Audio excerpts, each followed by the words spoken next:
السلام فرماتے جب میں معراج کی رات میں جنت کی سیر کرنے کے لیے گیا تو میں نے جنت میں ایک ایسی نہر کو دیکھا ماؤہ احل من العسل، جس کا پانی شہد زیادہ میٹھا ہے، وابرد من الثلج، برف زیادہ ٹھنڈا ہے، واطیب من المسک، اور مشک و عنبر سے زیادہ خوشبودار ہے۔ اللہ اللہ، ذہن کو حاصل کرو، ایسی مبارک نہر، ایسی برکت والی نہر، ایسی جنتی نہر جس کا پانی مشک سے زیادہ خوشبودار ہے، برف سے زیادہ ٹھنڈا ہے۔ اللہ اللہ، سامعین کرام ذرا غور کریں، اللہ کے پیغمبر صلی اللہ علیہ وسلم نے ایسی نورانی نہر کو دیکھا۔ جبریل امین سے ارشاد فرمایا جبریل یہ نہر کن لوگوں کے لیے بنائی گئی جس کا پانی شہد سے زیادہ میٹھا ہے، مشک و عنبر سے زیادہ خوشبودار ہے، برف سے زیادہ ٹھنڈا ہے، یہ نہر کن لوگوں کے لیے بنائی گئی؟ اللہ اللہ، جبریل امین عرض کرتے یا رسول اللہ یہ مبارک نہر آپ کے غلاموں اور آپ کے امتیوں میں سے ان لوگوں کے لیے تیار کی گئی جو رجب شریف کے مہینے میں آپ پر درود و سلام کا نذرانہ پیش کریں۔ واہ واہ واہ، نعرہ تکبیر،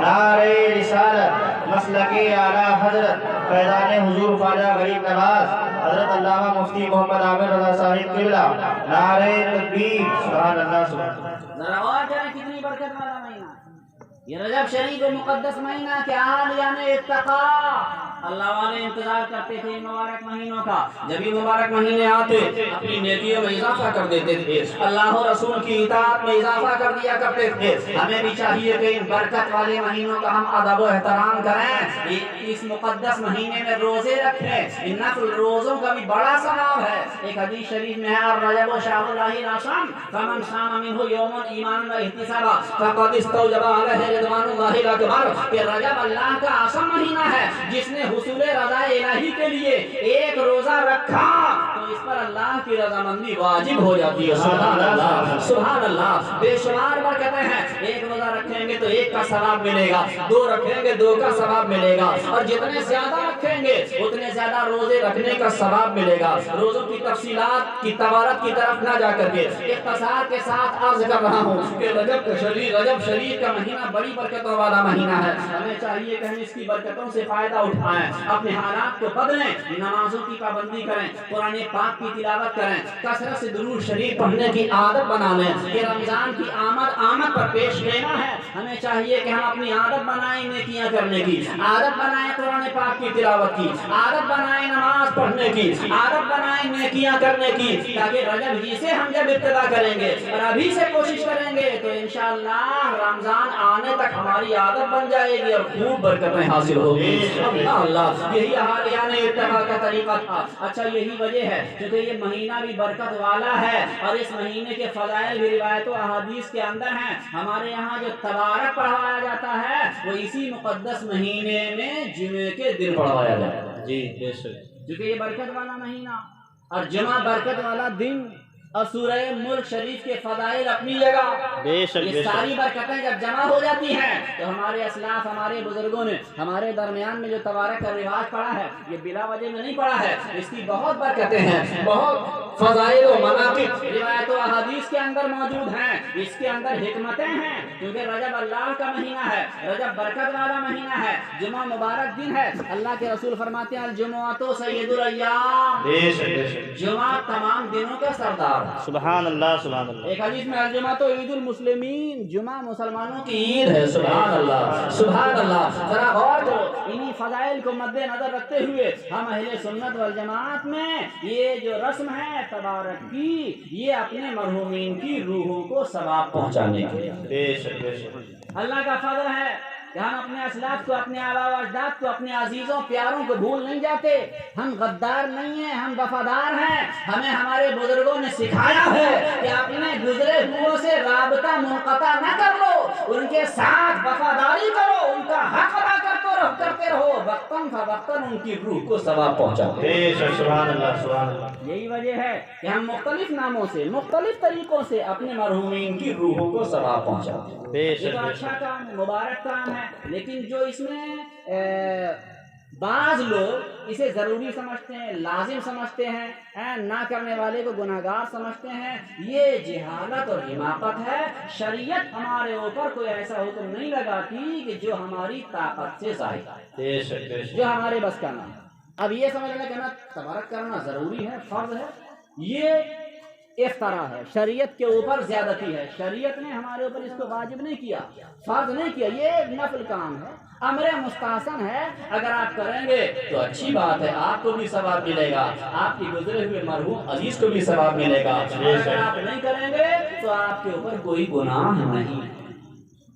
इसको लाजिम समझ लेना, ये जहालत है, नादानी है। आपको चाहिए कि आप उलमा के करीब आएं, अपने इमामों से राब्ता बढ़ाएं, सोहबत इख्तियार करें इनकी, और इनसे मसाइल पूछें क्या जरूरी है, क्या गैर जरूरी है। आज हमारी कौम का हाल ये है कि हमने गैर जरूरी चीजों को जरूरी समझ लिया, और जो जरूरी चीजें हैं उनसे हमें कोई ताल्लुक नहीं। ये कुंडों की नियाज हो, चाहे वो शब बारात की नियाज हो, चाहे वो तबारक की नियाज हो, ये सारे उमूर मुस्तहसना में हैं, ये नवाफिल में हैं, अफजल चीजें हैं, बेहतर चीजें हैं। करेंगे तो सवाब मिलेगा, और नहीं करेंगे तो कोई गुनाह नहीं। बाद लोगों को देखा गया वो इतना जरूरी समझते हैं कि अपने जरूरी अखराजात में से काट के, बल्कि कभी कभी कर्ज लेकर के, कभी घर की जरूरी चीजें बेच के, बदनामी के खौफ से ये सब करते हैं। जी, कान खोल के सुन लो, ये सब कुछ शरीयत के ऊपर इफ्तरा है, ज्यादती है। हमें शरीयत इस तरह का कर्ज लेकर के फातिहा करने की हरगिज इजाजत नहीं देती कि हम अपने ऊपर बोझ बनाएं और अपने जरूरी अखराजात को काट करके फातिहा ख्वानी का एहतमाम और इंतजाम करें। इसका शरीयत से कोई ताल्लुक नहीं है। शरीयत मुताहरा हमें मकरूज बनाना नहीं चाहती, शरीयत हमें परेशान करना नहीं चाहती, शरीयत हमारे ऊपर ज्यादती नहीं करती। शरीयत हमें हर उस काम का हुक्म देती है कि जिसकी हमारे अंदर इस्तिताअत हो, जिसकी हमारे अंदर तौफीक हो, सलाहियत हो। इसलिए हमें चाहिए कि हम मसाइल मालूम करें, उलमा से राब्ता करें, पढ़े लिखों से राब्ता करें। अच्छा, तबारक के अंदर ये जरूरी नहीं कि रोटियों ही पे पढ़ाया जाए। ये रोटियों का रिवाज इसलिए पड़ा है कि रोटियां बन जाएंगी, अच्छी अच्छी उम्दा रोटियां बन जाएंगी, गरीबों, फकीरों, जरूरतमंदों की हाजत रवाई हो जाएगी। जी बेशक। इसका मकसद ये है कि जरूरतमंदों को पहुंच जाए, मुस्तहिकीन को पहुंच जाए, इसी बहाने एक दूसरे के पास तोहफा और आतिया पहुंच जाए। क्योंकि तोहफा और आतिया एक दूसरे के यहाँ पहुंचाना भी बाइस सवाब और बाइस खैर व बरकत, इससे मोहब्बत पैदा होती है। लेकिन याद रखो, जो मुर्दे के इसाले सवाब के लिए जो चीज बनाई जाए, उसके असल मुस्तहिकीन गुरबा, फुक़रा और मसाकीन हैं। बेशक बेशक। मालदारों को उससे परहेज करना चाहिए, मालदारों को उससे बचना चाहिए, हत्ता मकदूर और अपने बच्चों को भी बचाना चाहिए। ये गरीबों का हक है, फकीरों का हक है। जितना ज्यादा गरीबों को देंगे, जितना ज्यादा मुस्तहिकीन को देंगे, उतना ही तुम्हारे मुर्दे को सवाब ज्यादा मिलेगा। बेशक, सुभान अल्लाह। हालांकि दे सकते हैं अपनी मर्जी खुशी से, अगर कोई साहिब इस्तिताअत अपनी मर्जी खुशी से अगर देना चाहे दे सकता है, लेकिन इसके असल मुस्तहिकीन वही लोग हैं, उन्हीं को पहुंचाने में सवाब ज्यादा है। और देखिए एक बात याद रखिए, हर काम के अंदर, हर काम में नियत को दखल है। अगर आपकी नियत अच्छी है और नियत में खुलूस है, इंशाअल्लाह सवाब मिलेगा, अल्लाह अपने फजल से कबूल फरमाएगा। और अगर नियत में फतूर है, आप अगर नामो नमूद के लिए कराएं, इज्जत और शोहरत के लिए कराएं, दिखावे के लिए कराएं, तो याद रखो कि नामो नमूद, इज्जत और शोहरत और रियाकारी का कोई अमल अल्लाह की बारगाह में कबूल नहीं होता। बेशक बेशक, वो अल्लाह की बारगाह में कबूल नहीं होता। बल्कि जो काम दिखावे के लिए किया जाए, रियाकारी के लिए किया जाए, तो क़यामत के दिन ये काम खुद बवाल हो जाएगा, हमारे लिए मुसीबत बन जाएगा, और गंदे कपड़े में लपेट के कल क़यामत के दिन इसके वो मुंह पे मार दिया। इसलिए अपने कामों में खुलूस पैदा करो, लिल्लाहियत पैदा करो, जो करो अल्लाह और रसूल सल्लल्लाहु अलैहि वसल्लम की रजा के लिए करो। आज हालात बदलते चले जा रहे हैं, लोग मोटी मोटी रोटियां बनवाते हैं और खूब मेवाड़ा डलवा के मोटे मोटे मालदार लोगों को तोहफा भेजते हैं, ताकि नाम मत देखो साहब फलां ने बड़ी अच्छी रोटी बनवाई, फलां ने बड़ी अच्छी उम्दा रोटी बनवाई। याद रखो, नामो नमूद के लिए जो काम किया जाएगा वो अल्लाह की बारगाह में कबूल नहीं होगा। मैं आपको बता चुका हूँ, इसलिए अपनी नियतों के अंदर खुलूस पैदा करो, इलाहियत पैदा करो। हाँ, एक रस्म ये भी है कि साहब तबारक कोई जरूरी नहीं है, अगर आप चारों पढ़वाएंगे चारों पे हो जाएगा, पेड़े पढ़वाएंगे पेड़े पे हो जाएगा, कुछ ना हो 41 मरतबा सूरह मुल्क शरीफ पढ़िए और अपने मरहूम की रूह को हाथ उठा के सवाब पहुंचा दीजिए, इंशाअल्लाह तबारक का सवाब मिल जाएगा। बेशक बेशक। फातिहा के लिए आपकी जैसी इस्तिताअत है, अगर रखें तो ठीक है, ना भी रखें तब भी तबारक हो। तबारक इन रोटियों का नाम नहीं है, तबारक इन पेड़ों का नाम नहीं है, तबारक इन छुआरों का नाम नहीं है, तबारक नाम है सूरह मुल्क शरीफ को पढ़ करके ईसाले सवाब करने। इसका नाम तबारक पढ़ा क्यों? क्योंकि ये सूरत इसी लफ्ज़ से शुरू होती है, तबारकल्लज़ी बियदिहिल मुल्क, तबारकल्लज़ी बियदिहिल मुल्क। इस सूरत के शुरू में लफ्ज़ तबारक आया, उसी सूरत का नाम पड़ गया तबारक। तबारक अब वो रोटी हुई को तबारक कहने लगे। तो असली मकसद है कुरान की तिलावत करके अपने मरहूमीन की रूहों को सवाब पहुंचाना। अच्छा, एक और रस्म बना रखी है कि साहब साथ होना चाहिए। एक बात याद रखो, ये सारी कायदें लोगों ने अपनी तरफ से बना रखी हैं, अपने ऊपर आयत कर रखी हैं। शरीयत की तरफ से ये कोई भी कायदे हमारे ऊपर आयत नहीं है, इनका शरीयत से कोई ताल्लुक नहीं। साथ होना कोई जरूरी नहीं है, आप अपनी खुशी है, आपकी मर्जी है, आप एक कराएं, दो कराएं, सात कराएं, और अल्लाह ने तौफीक दी, साथ ही क्यों, आप 70 कराएं, कौन मना करता है? जितना ज्यादा कराएंगे उतना ज्यादा सवाब होगा। अरे सारी जिंदगी कराओ। ये साथ में घेर के रख देना ये औरतों वाली बात है जी। इसे साथ को जरूरी समझ लेना ये शरीयत के ऊपर ज्यादती है। शरीयत में ऐसा कोई हुक्म नहीं है कि हम बस साथ ही कराएं। आप 7 से कम भी करा सकते हैं, 7 से ज्यादा भी करा सकते हैं, और बिल्कुल नहीं कराएंगे तब भी आप गुनाहगार नहीं होंगे। लेकिन हाँ, ये अफजल काम है, बेहतर काम है, अपने मरहूमीन की रूहों को सवाब पहुंचाने के लिए कराया जाता है। आ रही है बात समझ में?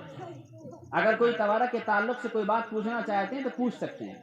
मेरे इल्म में होगा तो बता दूंगा, नहीं मालूम होगा तो मैं पूछ के बता दूंगा या देख के बता दूंगा। अगर किसी के दिमाग में कोई गलत फहमी है तो वो पूछ सकते हैं। चूंकि मैं ये मसाला इसलिए बयान कर रहा हूँ कि लोगों के फोन आते रहते हैं, पूछते रहते हैं, तो ऐसा लगता है कि लोगों के अंदर बहुत ज्यादा गलत फहमी है और अभी भी लोग मसाइल से ना वाकिफ हैं। मेरे अजीज, मेरे प्यारे, आपकी भी जिम्मेदारी, आप मुसलमान हैं, अल्लाह का आपके ऊपर फर्ज है कि अल्लाह ने आपको इस्लाम और ईमान जैसी नेमत दी है। आपको चाहिए कि आप पढ़े लिखों से राब्ता करें, अपने इमामों से राब्ता करें, पढ़े लिखों की सोबत इख्तियार करें, शरीयत के जरूरी मसाइल हैं वो आप सीखें, जानें हमारे ऊपर जरूरी क्या है, गैर जरूरी क्या है। जो जरूरी है उसकी कोई फिक्र नहीं है, और जो गैर जरूरी है उसके लिए दिन रात एक करे घूमे।